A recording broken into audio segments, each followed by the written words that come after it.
Good morning, everyone. Hope it's going well. Now, today we're going to start tackling the build of the Cranberry King v1.1. Now, this is part 2 of the version update, so if you want to see part 1, I'll link that down in the description. Now, in part 1, I explained the schematic somewhat of the Cranberry King, and I marked out the enclosure for the v1.1 for drilling. But if you just want to see me drill the enclosure and start wiring it, then just continue with this video. Here we come back to our little workshop. I'll get started on the drill press.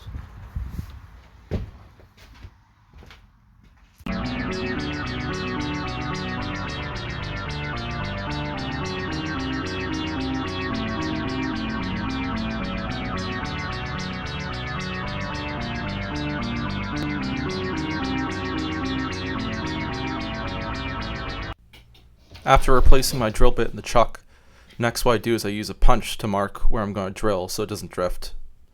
This is very important to make sure things are lined up.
You'll notice a few things during this drilling session. For one, the initial holes I make, I take a lot of care to make sure that they are lined up and centered, because when I size up the drill bits, they'll follow the initial hole that was made.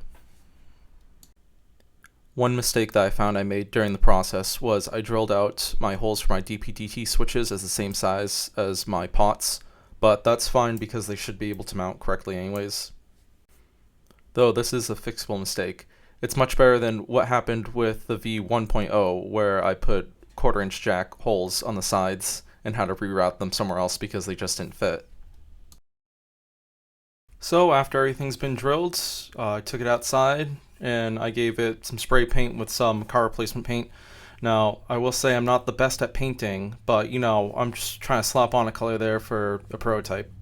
Now I will begin to populate it.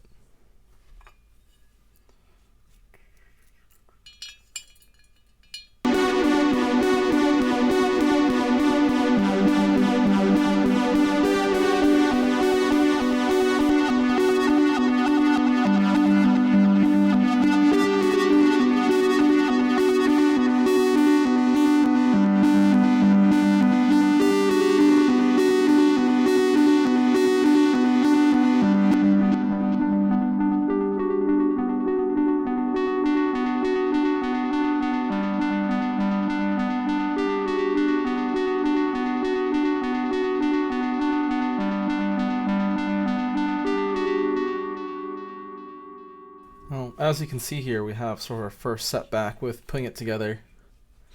So I thought that the pot would be low enough to not get in the way of the 1/4 inch jack, but I'm having a little bit of an issue, so I'm going to try and figure out a solution. Alright, so change of plan. I'm actually going to put in these A100K pots, and then I might put a resistor between the ground lug and ground just to increase the resistance. And I'll figure that out later.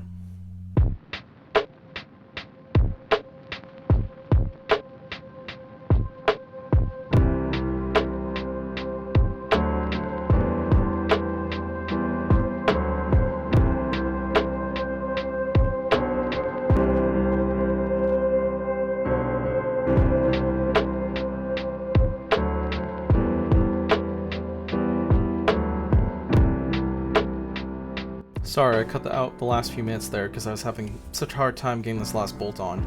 But yeah, it's looking pretty neat right now. And the front, beautiful.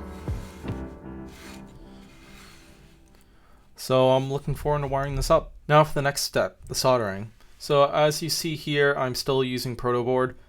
And I think that's just what I'm going to do for this iteration as well, but I'm going to do something different from the V1.0, where I had soldered everything in the case. I'm going to try and solder most of the parts of the circuit onto the protoboard, and then mount it in here and connect it.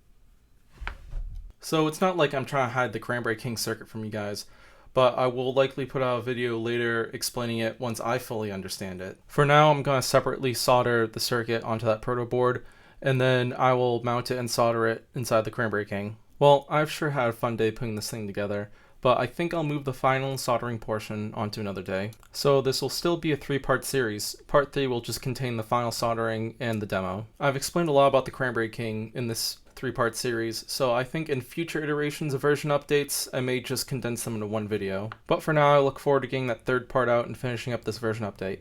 Have a good night, everybody.